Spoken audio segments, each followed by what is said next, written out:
Olá a todos e todas, sejam muito bem-vindos a mais um vídeo aí do canal Historiando. E a gente está retomando essa série de entrevistas, né? Hoje estou com o Carlos Salazar aqui, ele que é formado em Geografia, trabalhou 13 anos como petroleiro, atualmente está fazendo o seu doutorado, né, na Unicamp, e também está numa nova empreitada aí com um podcast Refinando o Assunto, que eu recomendo a todos a acompanhar, vou deixar na descrição do vídeo. Carlos, muito obrigado pelo aceite o convite aí. Oi, Iago. Um convite de um cara firmeza feito você é uma convocatória. Estamos aí à disposição para trocar ideia. Maravilha, obrigado, Carlão. A gente se conheceu também faz pouco tempo, né? O Carlão está envolvido em um projeto que é maravilhoso, a construção da Escola Melina Melão, onde eu também ajudo no trabalho braçal, né? No assentamento Milton Santos, aqui em Americana, encabeçado pelo MST. Quem quiser conhecer, colaborar também, isso vai ficar tudo na descrição do vídeo. O nosso tema de hoje, né? A ideia central é debater um pouco a política energética no Brasil e aproveitar a experiência não só de estudo, mas de vivência no trabalho também que o Carlos tem para passar para a gente. E já vou dar o pontapé inicial com uma bucha, né? Para a gente dialogar um pouco sobre a privatização da Eletrobras. Eu queria saber de cara, assim, a sua opinião, o que você entende sobre isso, quais os pontos você destacaria como positivo e negativo, e melhor, para quem? Bom, o meu mestrado é sobre a privatização da Petrobras. E quando a gente pensa no processo de privatização da Petrobras, muito rapidamente a gente é remetido ao processo de privatizações, não só de estatais, mas como de serviços públicos no mundo todo. Processo que começou lá na década de 70, 80, com a Margaret Thatcher na Inglaterra e o Ronald Reagan nos Estados Unidos, e que é todo o que hoje a gente chama de corolário neoliberal, que é, né, toda uma lógica política de retomada neoliberal depois do welfare state, que tomou conta do século XX lá no centro do mundo, né? Como a gente chamava até outro dia.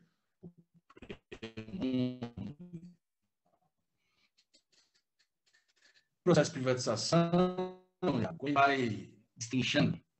Na década de 90, no Brasil, quando fez as grandes privatizações do Fernando Henrique, que o Collor iniciou, mas o Fernando Henrique aprofundou, e não só a União, mas também estados e municípios foram privatizando diversos serviços sociais,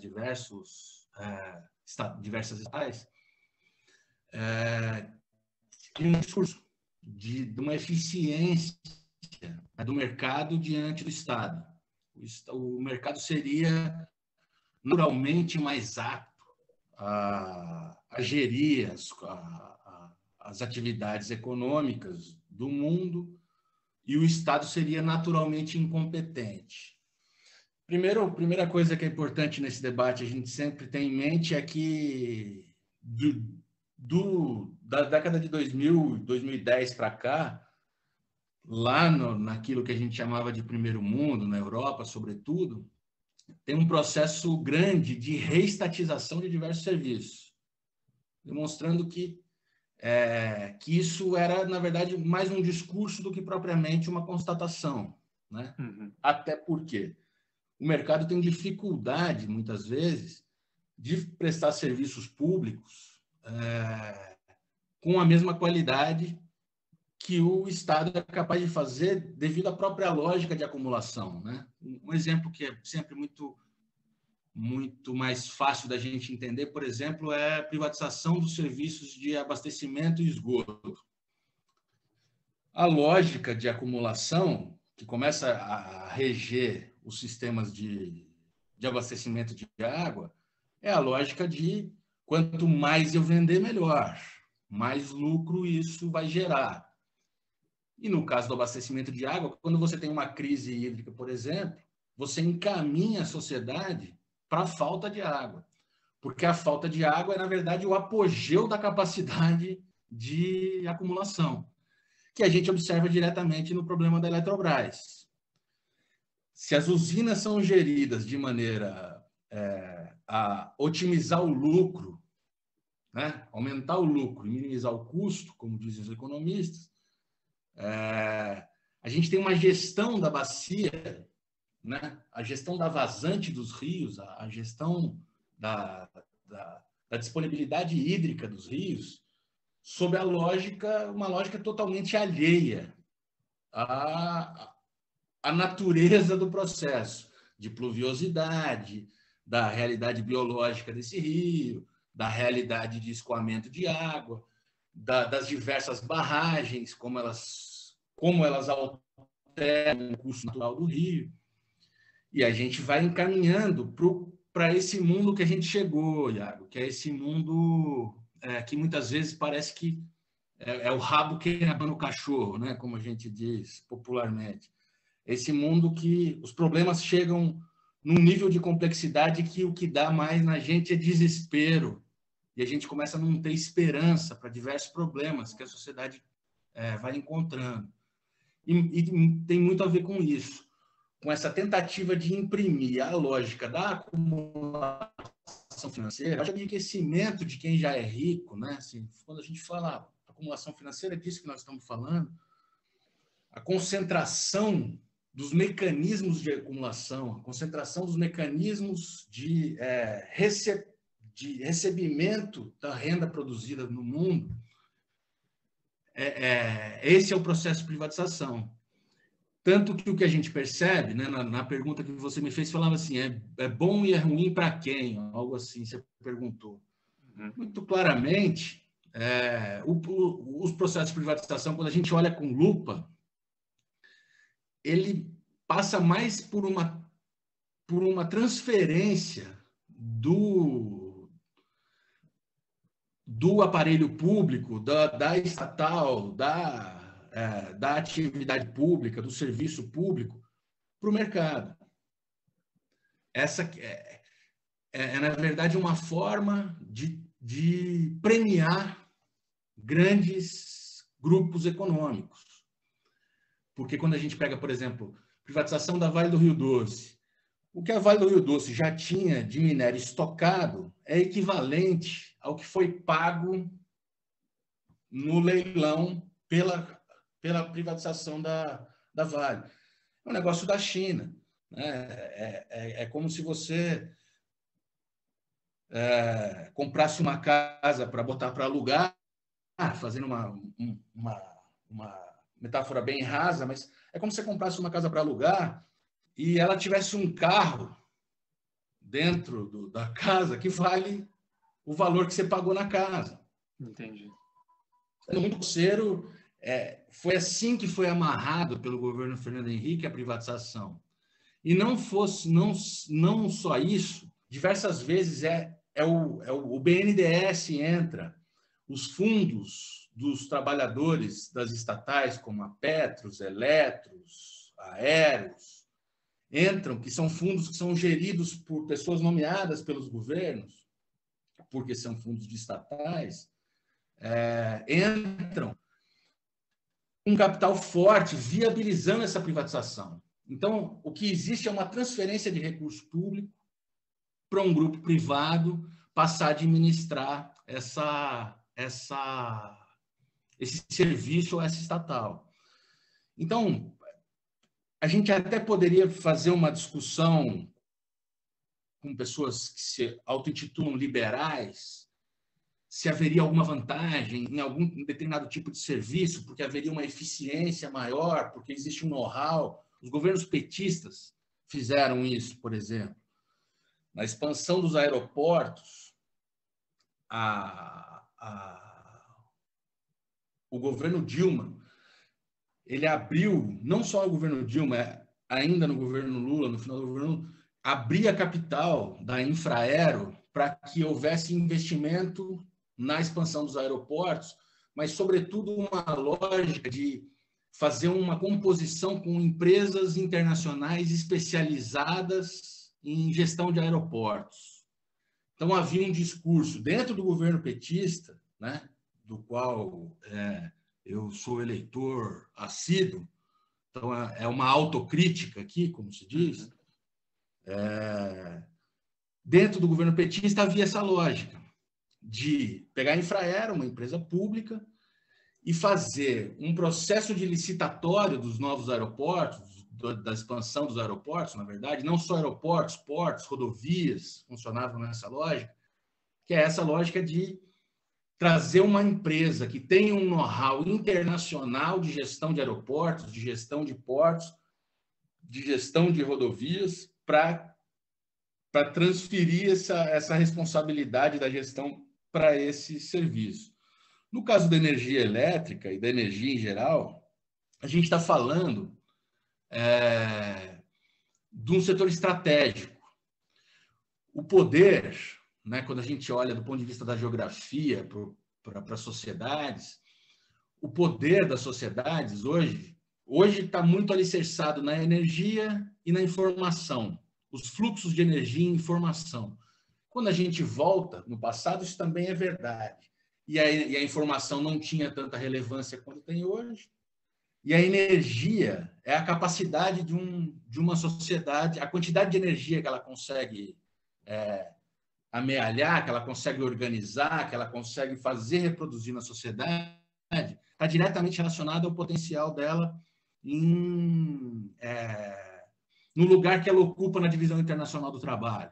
Se é uma sociedade que está à frente, uma sociedade mais soberana, às vezes uma sociedade hegemônica sobre as demais, imperialista, ou se é uma sociedade mais vulnerável, uma sociedade dotada de pouca energia no seu território, na sua sociedade. Então, quando a gente está falando de energia elétrica, a gente está falando disso.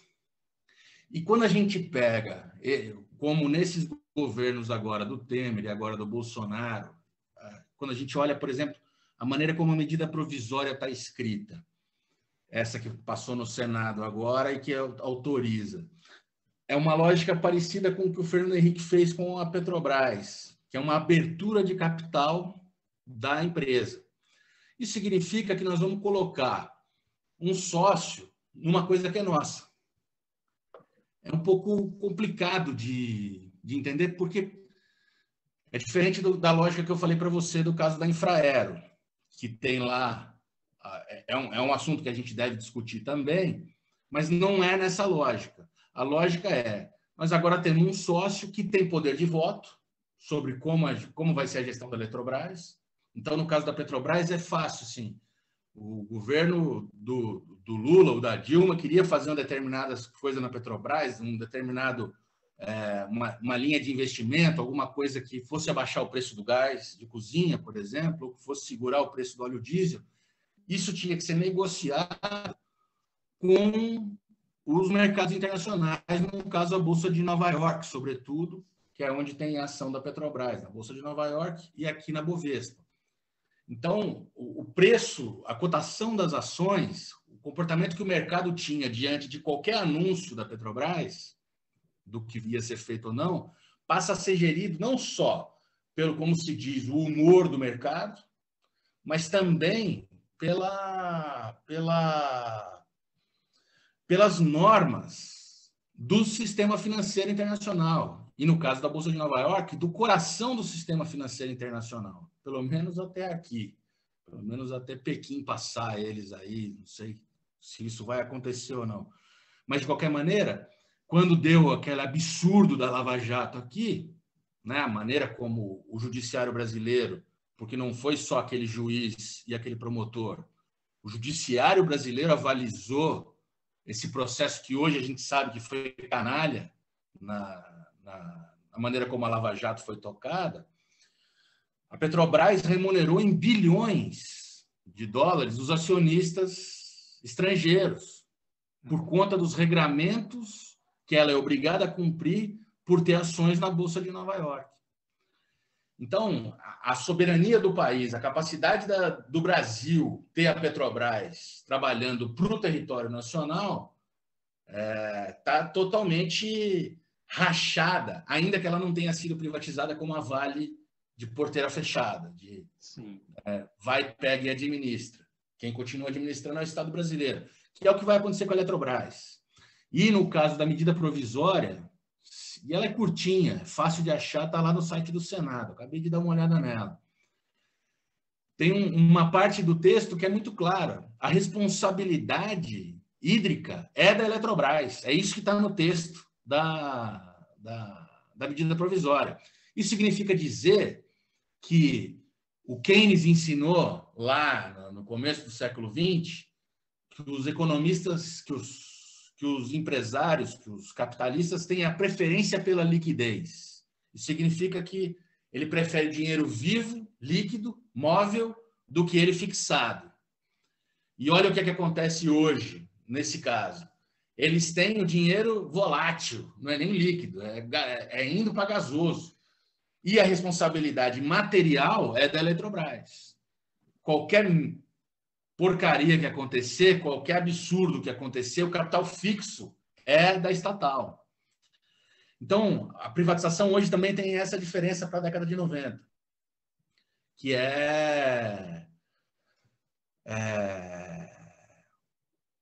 o capital está ainda mais protegido. No caso, inclusive, dos acordos da União no tempo do governo do PT, mas dos governos estaduais aqui de São Paulo é muito pior, inclusive, de pedágio. O contrato da concessionária tem o gatilho pronto. No caso de cair a arrecadação, pela razão que for, por exemplo, agora na Covid isso deve estar acontecendo, caiu a arrecadação do pedágio, independentemente do motivo, eles param de pagar o imposto para o governo do Estado. E também na União não sei como é que é esse detalhe, mas no governo do Estado aqui com certeza. Para de pagar o imposto. E na sequência, tem o gatilho pronto do aumento de tarifa. A cair a arrecadação. Retomando a gravação, porque a gente teve um problema técnico aqui, minha internet caiu, e o Salazar já vai continuar o raciocínio dele, mas antes de devolver a palavra, eu queria perguntar, nessa lógica que você está falando sobre quem vai arcar com o ônus, né? Quem vai arcar com as consequências de determinado problema, isso se encaixa no que aconteceu, por exemplo, com a Vale, tanto em Mariana quanto em Brumadinho? Seria a mesma lógica disso que você está falando, Carlão? Então, o exemplo que você traz fala por si, né? No caso se a Vale do Rio Doce fosse uma estatal, por exemplo,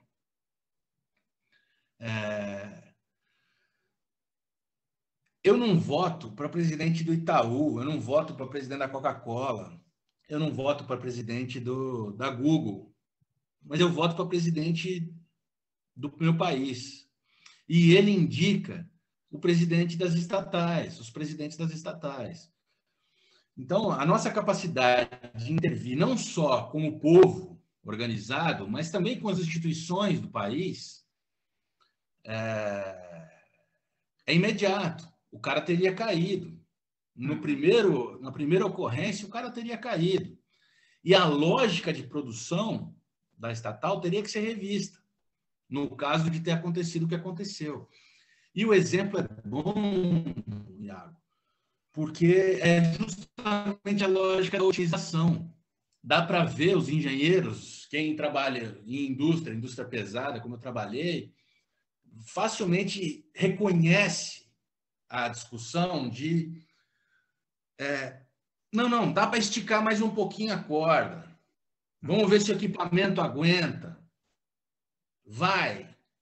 Não, tem que chover fora do comum para ficar inseguro. Porque é essa lógica da otimização do lucro e da redução de custo. Por exemplo, quando eu era dirigente sindical, uma vez, numa negociação com um gerente de produção, ele disse para mim assim, não, isso a seguradora cobre. A lógica do seguro é essencialmente essa lógica da finança. Então, qual é a lógica da Vale?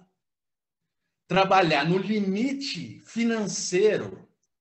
Quem decide sobre a produção não é nem mais como era lá quando a Vale foi fundada, quando a Petrobras foi fundada, ou quando o Rockefeller fundou a dele lá, sei lá eu. Que era essa lógica do engenheiro, né? Que o pessoal até brinca de pergunta para o engenheiro quanto que é 2 mais 2, ele fala, não, é 4, mas põe 5, que sou eu que vou assinar isso aí. Essa ponte não pode cair, essa obra não pode cair. A lógica do engenheiro foi solapada pela lógica do economista.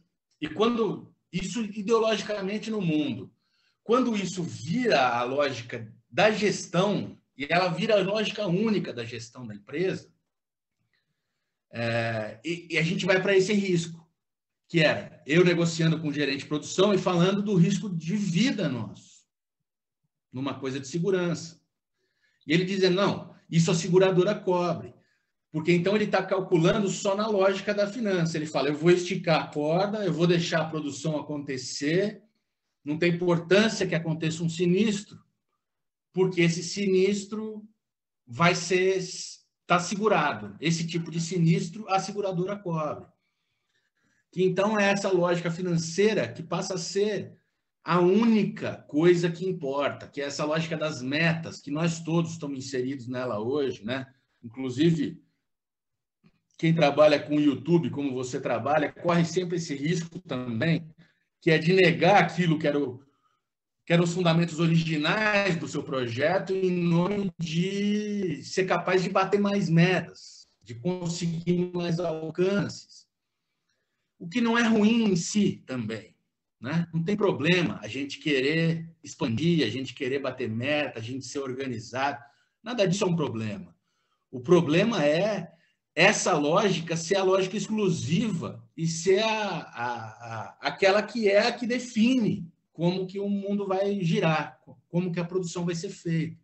Então, no caso da Eletrobras, é muito grave, porque nós estamos falando da gestão dos recursos hídricos do país, né? Nós estamos falando não só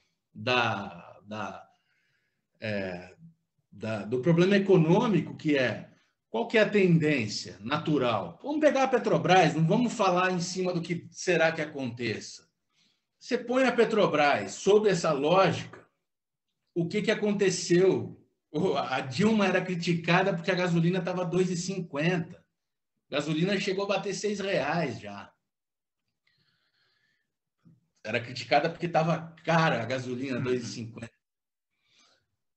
É isso que acontece. É o pessoal cozinhando a gás, cozinhando a lenha, porque não consegue mais comprar um bujão de gás. Porque o preço do bujão saiu de um patamar de R$ 30, de 30 e poucos reais, para um patamar de 80, 90, R$ 100.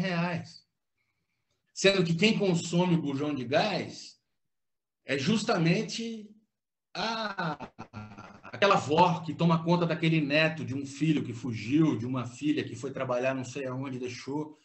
É esse pessoal que está sacrificando a renda deles, às vezes até da própria alimentação, para ter o gás. E é essa lógica da Eletrobras. E aí isso vai mexer de vez na vida das pessoas, porque vai mexer diretamente na tarifa que a gente paga para acender luz, para tomar banho quente. Uhum. Então, pode falar. Não, desculpa te interromper, mas eu queria fazer mais uma pergunta ainda desse tema, né? Para aí a gente passar, de fato, a falar mais da Petrobras. Muito se pensa sobre a crise hídrica, portanto, ser uma causa natural, né? E jogar a culpa muito nisso. Isso já aconteceu diversas vezes, principalmente no governo do estado, né? Mas, no mesmo momento, a gente está tendo os maiores índices de desmatamento da Amazônia, por exemplo. Então, eu queria que a gente tratasse um pouquinho disso, né? Porque tem uma questão natural, sim, e tem uma ação do homem sobre a natureza que a gente também precisa debater, né? Porque enquanto a gente tem um ministro, que na verdade é um antiministro do meio ambiente, que faz com que passe a boiada, né? E de que os níveis de desmatamento se elevem ao extremo, você, como geógrafo, poderia até explicar para a gente, né? A chuva, o regime pluvial aqui do Sudeste, ele não é muito...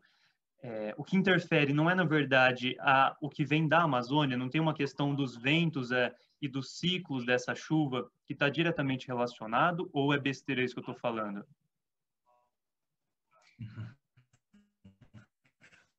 Essa discussão que você traz, ela é nova, né? Essa capacidade dos meteorologistas, dos climatólogos, quem analisa essa parte do comportamento das massas de ar, tem muito pouco tempo que relativo à sociedade, à ciência, que a gente tem um mapeamento por satélite de maneira confiável e etc., de áreas tão grandes para você relacionar a Amazônia com o Sudeste. Agora, os dados são muito robustos também. Esse exemplo que você traz, ele é poderoso, que não resta dúvida de que, a depender do que for feito, do que é feito nessa grande porção de mata do mundo, que é a região do Pantanal, a região amazônica, muito maior ainda, você tem uma diferença do comportamento das massas de ar, porque você vai ter uma diferença da quantidade de água que percola no solo, né? Quando você tem, por exemplo, um pasto, ou mesmo uma grande produção de milho ou de soja, de cana, do que for, a reserva de água que é feita no solo é muito menor, porque uma raiz, até onde ela vai, ela faz uma espécie de uma caixa d'água embaixo do solo. A maior parte da água reservada que a gente vê quando vê um rio correndo, ela não está no próprio rio ou numa represa de montante.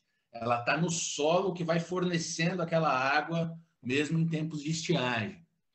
E isso também altera a pressão atmosférica, a evaporação. Essa relação, ela altera completamente a maneira como as massas de água se comportam, as massas de ar se comportam. Agora, mais direto e imediato, isso que você está falando, e de novo a gente esbarra na questão da gestão financeira sobre qualquer outra lógica, e aí o exemplo da Vale do Rio Doce com o meio ambiente, de novo, ajuda a gente a entender como que isso acontece quando choca. Eu acabei de dizer, o que fornece água para o rio é o solo. A chuva fornece para o solo e o solo para o rio. Então, as matas ciliares, as matas de topo de morro, toda essa legislação ambiental que existe, todo esse estudo que existe, é isso que garante a disponibilidade hídrica da bacia. Então, essa lógica também a gente vai deixar de ter controle, né? Ou a gente vai transferindo o controle para agentes, que não é nem o caso da Infraero que eu estava dizendo lá, que vão trazer um know-how novo, não. É uma lógica de vamos esticar a corda aqui, porque, inclusive, as pessoas que se locupletam desse lucro não pisam nesse território. Então, o agente econômico, né, o cara que é dono de um pedaço da Petrobras, ou da Eletrobras, ou da Vale do Rio Doce, na Bolsa de Nova York, onde quer que seja, ele não tem relação nenhuma com o Brasil. Ele não vai ser impactado, ele não vai ficar sem energia elétrica, por exemplo, para pegar uma relação direta. Então, de novo a gente chega nisso, Iago. No momento do mundo em que cada vez mais pessoas estão despertas, cada vez a ciência é mais capaz de explicar para nós essa interligação entre os diversos sistemas que a gente vive, pensando na pluviosidade, na emissão de CO2, na quantidade de energia que uma sociedade puxa, de como é essa energia, se ela é mais poluente ou menos poluente, que tipo de poluição é essa. Na medida que a gente vai avançando nisso e tendo que resolver esse problema sistêmico, a gente vai fazendo o contrário, porque a gestão estatal ela é cheia de contraditório.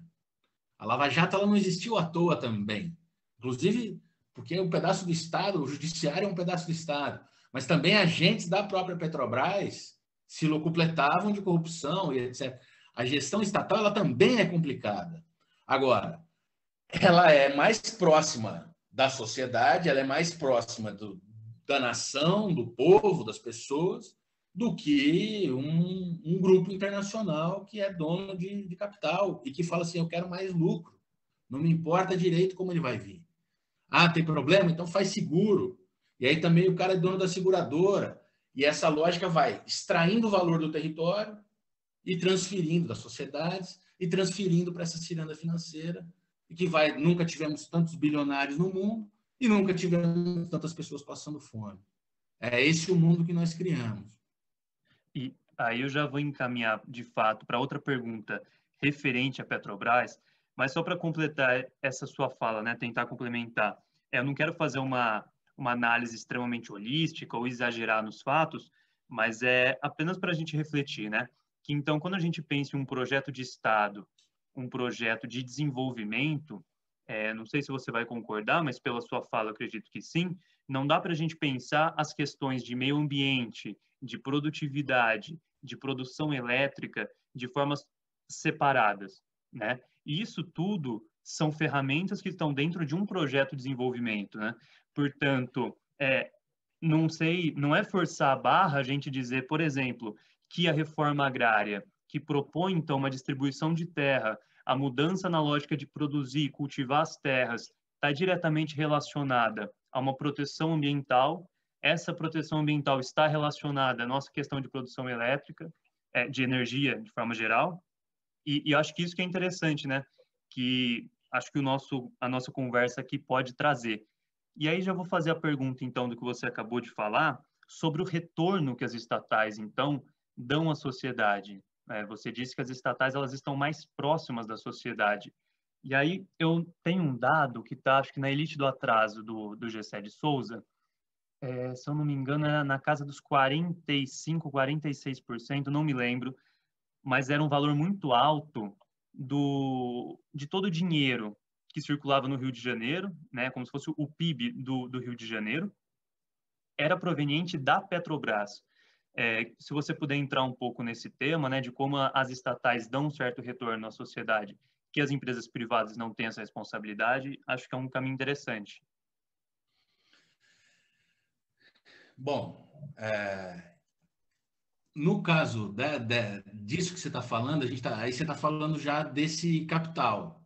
A Petrobras ela é sediada no estado do Rio de Janeiro. Ela é uma estatal do tempo que a capital federal era lá. Então, se a Petrobras transfere esse lucro para outras empresas, essas empresas estão sediadas em outros lugares. Notícias que eu tenho aqui na universidade por exemplo, que empresas como o Google, como o Facebook, estão comprando países, estão comprando ilhas no Pacífico, no Caribe, de tal maneira que elas fiquem totalmente livres de qualquer tipo de imposto, porque a sede delas é lá. Um estudo que eu vi da Uber, por exemplo, o cara explicava que quando você paga o Uber, o dinheiro vai para a Holanda. E quando o cara da Uber recebe, o dinheiro vem do Panamá. Toda essa engenharia financeira, contábil, jurídica, que essas corporações têm grandes corpos de técnicos especialistas nessas coisas, servem para otimizar o lucro, minimizar o custo e bater maiores metas. Então, na relação com a Holanda, o dinheiro vai para lá. Sei lá como é que ele sai da Holanda, para onde vai. E a Uber, em tese, na nossa cabeça, era uma firma norte-americana. E a Uber, inclusive, tem dado prejuízos nos seus balanços, que é também uma coisa que eu nunca vi, ninguém nunca me explicou isso, tintim por tintim, de como é que essa empresa, que não para de crescer, que não para de tomar cidades do mundo inteiro, declara prejuízos. Que abriu capital, né? Isso tudo é uma arquitetura financeira. Esse dinheiro está indo para algum lugar. Porque a gente sabe que não está indo para o bolso do cara que dirige o Uber. Ao contrário, né? A gente vê que quem dirige Uber está cada vez mais com a corda no pescoço e alguém tá levando esse dinheiro, né? Dentro disso que chamam de ciranda financeira, esse motor único, né? Como diz o Milton Santos, essa engrenagem financeira mundial, que sempre foi muito poderosa. Londres, até hoje, é uma grande capital financeira do mundo, então, e ela é capital financeira desde o século XIX, mas na hora que a gente chega na década de 70, 80, com o desenvolvimento da informática, da telemática, isso vai alcançando níveis que nunca chegou a ter antes, né? Então, não sei se eu respondi a sua pergunta, mas a pergunta era sobre arrecadação. O lance é uma empresa nacional. Quando ela é estatal, ela funciona numa lógica nacional, porque quando a gente vende alguma estatal, até tem alguns fundos nacionais que entram. O Itaú, por exemplo, é especialista. O Itaú compra, por exemplo, coisas que a Petrobras construiu nos governos anteriores, do PT, comprou a preço de banana, agora logo que entrou o Temer. Comprou, inclusive, nem participou do leilão, talvez para não aparecer que era ele comprando. A Brookfield, que é um fundo canadense, comprou e ela foi e comprou da Brookfield, a maior parte. A Brookfield é sócia menor dela hoje, do gasoduto Sudeste, por exemplo, que é uma malha que vem de Santos e vai vem para Paulínia, São Paulo, Belo Horizonte, Rio de Janeiro, e para o interior através das malhas já estabelecidas. Então, esses fundos, esse dinheiro, e aí essa lógica financeira é importante, que é esse monte de contador, economista, advogado, faz otimizar o lucro da empresa. E elas não é um capital nacional, ou mesmo que seja do Itaú, por exemplo, ele funciona na lógica internacional. Então, esse dinheiro vai para outro lugar. E aí não passa pela sede no Rio de Janeiro, no caso da Petrobras, que é também no caso das plataformas da Petrobras. Tem coisa que os caras pegam das privatizações ainda lá de trás do Fernando Henrique, dos leilões, tem plataforma das empresas estrangeiras, e agora de novo, que o Temer também vendeu mais algumas, a gente nem sabe direito quanto de petróleo os caras estão tirando, porque o navio deles encosta lá 300 quilômetros da costa, 200 quilômetros da costa numa plataforma, enche e já vai para o destino dele. Nem passa pelo país, nem passa pela nossa contabilidade. Como eu disse, a gente nem sabe direito quanto de óleo que esses caras estão tirando. Eles próprios é que declaram. É por isso que a Petrobras, no regime de partilha, foi criada a Petrosal. A Petrobras como operadora única, sempre, porque a caixa registradora, aonde passa ali a estação de medição, ela ia ser nossa. A gente ia poder saber cada litro de petróleo que estava saindo e cobrar em cima disso. Que aí dá aquela conta, que os caras falavam que a Dilma era burra, não sabia fazer conta, que ela falava que 87% da riqueza ficava no Brasil, mesmo no leilão de Libra, por conta a mesma coisa, só que aí na lógica estatal. Um cálculo de engenharia, de direito e contabilidade de tal maneira não, o recurso vai ficar aqui. Tanto que quem veio estava interessado em petróleo no leilão de Libra, que era o caso das duas chinesas e da Total. Eles queriam petróleo e iam remunerar o Brasil por isso.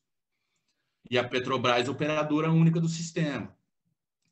Isso tudo já foi quebrado, né, na lei de partilha, no governo Temer. O Serra fez esse papel, ainda no governo da Dilma, ele já fazia essa militância no Senado, e quando o Temer entra, ele garante isso para os compradores. Então, tem também isso que você está falando, é só você pegar, e que é uma lógica distorcida também, Iago, que a gente tem que discutir, mas você pega, por exemplo, Paulínia, quem é daqui da região de Campinas sabe, e quem tem Petrobras por perto sabe. O município que tem Petrobras é um município rico pra cacete, é um município que o sistema de saúde funciona bem, é um município que a educação é boa, porque tem muito recurso que vem dos impostos, dependendo se for exploração dos royalties, e boa parte do dinheiro do estado do Rio de Janeiro também provinha disso. E também a coisa do investimento. Quando você tem uma empresa nacional, ela investe no país. Qual que era a lógica do governo do PT? Não, vai fazer plataforma aqui. Ah, mas na Tailândia, não sei aonde é mais barato. Não importa que é mais barato. Nós vamos fazer aqui, porque é mais barato por enquanto. A gente fazendo aqui, o soldador é daqui, a chapa é daqui. Então, o mercado de aço melhora aqui. Porque o que acontece com o Brasil? A Vale do Rio Doce vende minério para a China vende aço para... Eu não estou lembrando o nome do país produtor de plataforma, mas é lá daquela região do mundo. Eles fazem a plataforma lá, com o nosso minério, transformado em aço na China, transformado em plataforma lá, e aí a gente importa isso. Por que é que isso não pode girar aqui? Por que essa lógica não pode ser uma lógica interna ao território, uma lógica que desenvolve a nação e não uma lógica que vai remunerar melhor os acionistas? Sempre a gente vai esbarrar nisso. A lógica estatal, ela não é necessariamente uma lógica boa para o povo. No entanto, a lógica financeira, ela é sempre extratora de valor. E aí você pega alguma coisa sobre o que a gente tem alguma gestão dentro das correlações de forças políticas no país, dentro da nossa capacidade de pressão, nossa capacidade de organização, que é o Estado, para ter uma relação direta com o capital que a gente nem sabe o nome do cara. Não é o capitalismo que o Marx, quando fez tudo o que ele fez, por exemplo, assistia, que o burguês mora na cidade, e aí você pode sentar e negociar com ele. Esse burguês mesmo nem existe. Ele está excluído dessa lógica. É tudo uma administração burocrática, financeira internacional. Né? Então, tem essa visão que você está falando também, que é, você vê, eu dei o exemplo dos navios, que é mais arrecadação, é mais emprego, é mais renda, é mais economia. E também a arrecadação direta do Estado. No caso do Rio de Janeiro, isso é evidentemente notável do golpe para cá. Né? Maravilha. Carlão, vou encaminhar para a parte final já desse nosso bate-papo e costumo trazer, já é um tema atual que a gente está falando, né? Mas costumo trazer para a nossa política atual e a sua visão de um futuro próximo aí.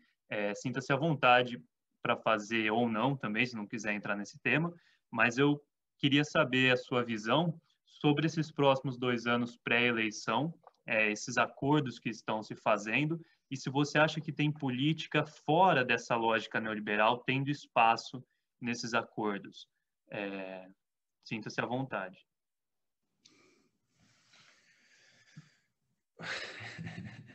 Só isso. Esse é o período pré-eleitoral mais imprevisível desde quando eu comecei a prestar atenção nisso. Acho que talvez de muitas décadas no Brasil. A gente tem a possibilidade do Exército dar um golpe. Tem características nesse momento parecidas com o golpe do Estado Novo, do Getúlio, em 1937, que tem um almirante que declarou que as Forças Armadas teriam dado o golpe com Getúlio, sem Getúlio ou apesar do Getúlio. E, às vezes, olhando para o comportamento das Forças Armadas, eu tenho essa impressão em relação ao Bolsonaro, que talvez uma parte do Exército queira dar um golpe com Bolsonaro, sem Bolsonaro ou apesar do Bolsonaro. Então, tem esse cenário possível. Essas articulações estão acontecendo. Hoje mesmo eu vi uma entrevista do Flávio Dino explicando por que ele foi para o PSB e eles vão juntos, né? O Freixo vem e o Flávio Dino vem do PCdoB, dois partidos que vão enfrentar o problema da cláusula de barreira no futuro próximo e que talvez isso seja uma possibilidade de puxar o PSB para um partido de centro, mais do que o partido de direita, como ele se manifestou nos últimos tempos. Tudo isso é muito interessante do ponto de vista do que a gente está vivendo, né, da mazela que a gente vem vivendo desde que o Temer entrou, da maneira como o Congresso se organiza, né? Então, isso é uma luz no fim do túnel. Agora, eu, pessoalmente, Iago, acho que nós,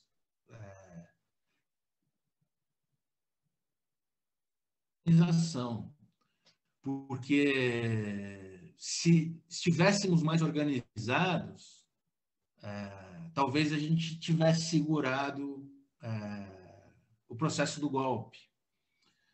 Então, a política institucional, pensando bem como o Marx sugeriu, a ideia da infraestrutura e da superestrutura, né?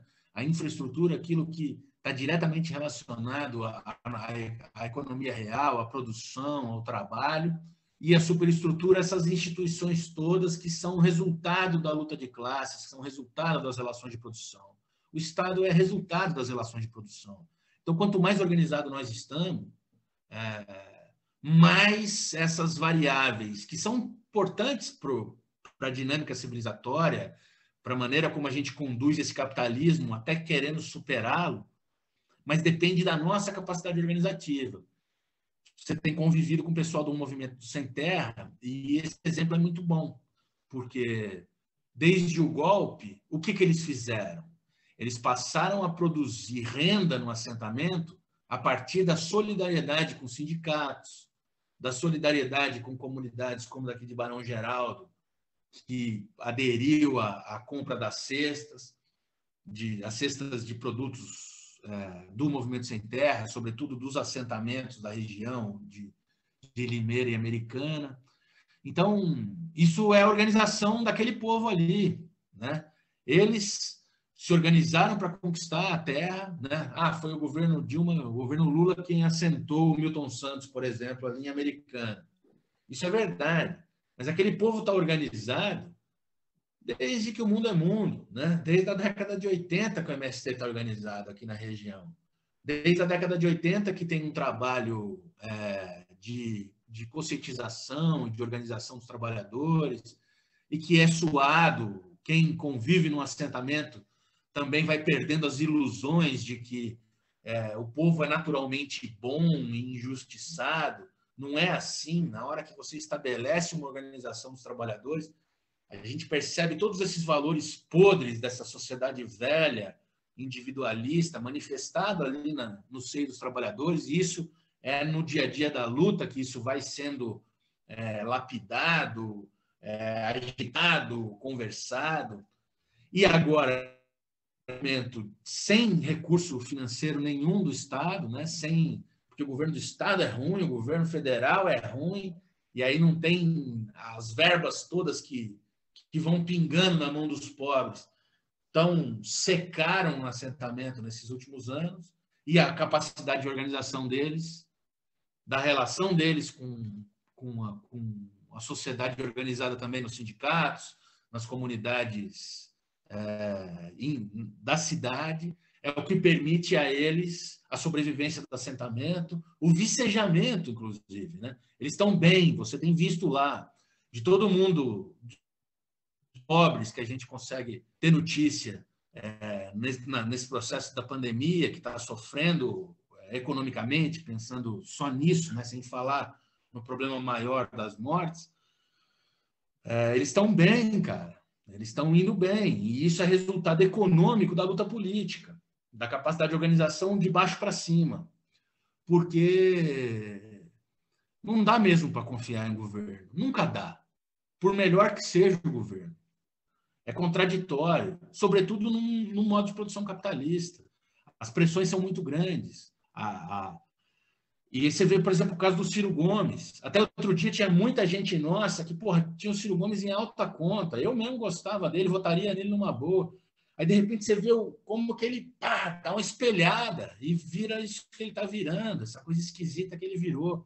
Porque a política, ela está lá em cima na pirâmide do poder e da economia e tudo mais. E nós temos que apostar muito na nossa capacidade de organização. É ela que tem que ser fortalecida. E a partir daí, eu vou com o Marx mesmo. A partir do que a gente fizer na infraestrutura, na luta de classes, no dia a dia, vai resultar na superestrutura. A gente tem que ter projeto político, a gente tem que ter partido político, a gente tem que ter prefeito bom, tem que ter vereador bom, a gente tem que ter juiz bom, e isso significa que a gente tem que ter advogado bom. Agora, isso é resultado do que a gente vem fazendo. Nós precisamos formar nosso povo, nós precisamos ter advogado que pensa como nós.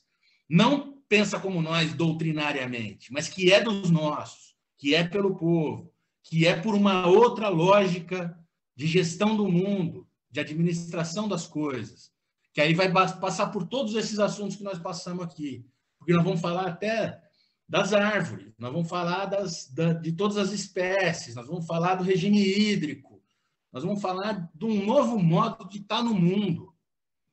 E isso só pode ser feito numa outra lógica, e numa lógica que seja social e não mais do capital, né?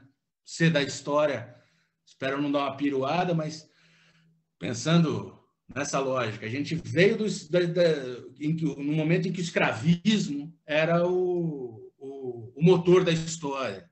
Aí a gente passa para um momento em que as relações feudais, as relações do feudo, da propriedade do feudo, eram o motor da história. E aí nós chegamos no momento em que o capital foi o motor da história. Me parece que os companheiros lá de trás acertaram. Nós precisamos agora de alguma coisa que gire em torno da sociedade. E talvez, dando uma piruada de geógrafo, que em torno do espaço. Porque nós não estamos falando só das pessoas.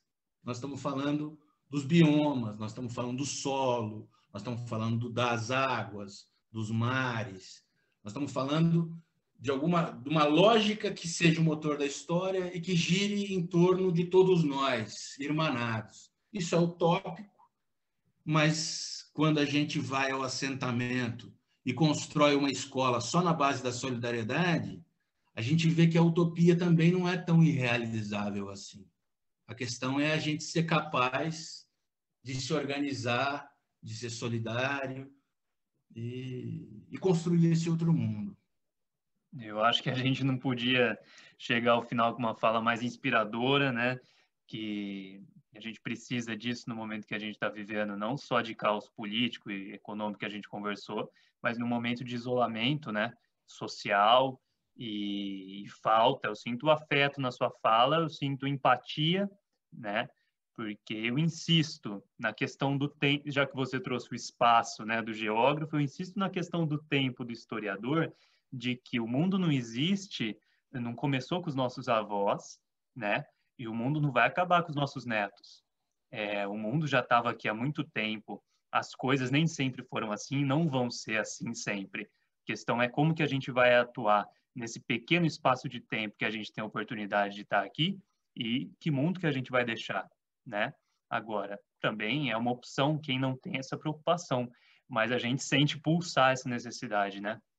Então, Carlão, eu queria te agradecer imensamente por essa aula que você deu de diversas formas, deixar o espaço aberto aqui para quando você quiser voltar. Eu adoraria tratar de outros temas com você e também esse espaço final aí, se você quiser falar alguma coisa que eu não te dei espaço, não perguntei, fica à vontade que o tempo é seu. De qualquer forma, muito obrigado pela conversa, viu? Ô, meu velho, agora eu fiquei emocionado. Tá dito. Estamos aí, vamos na luta, vamos junto. Eu, sempre que puder, você pode me chamar, eu estou aqui, podemos conversar sobre qualquer assunto. E muito obrigado, Iago, muito obrigado. Muito obrigado pela sua amizade e pelo convite. Não, é um presente que eu ganhei, conhecer o movimento, conhecer vocês e ter os pequenos espaços de conversa que eu tive com você, né? Sempre durante um cimento sendo feito ou até um almoço rolando, mas poder te ouvir falar por mais tempo, assim, dedicado ao assunto, é um prazer mesmo. E, novamente, pessoal, deixo recomendado aqui o podcast que o Carlão está produzindo junto, né, com o Evandro Botion, que é Refinando o Assunto, vai estar na descrição do vídeo. E quem puder compartilhar, curtir, também valoriza um pouquinho desse humilde trabalho que a gente Eu faz. estou mais preocupado com a vaquinha lá da escola. Não, a vaquinha vai estar lá Você com vai botar aí certeza. embaixo também.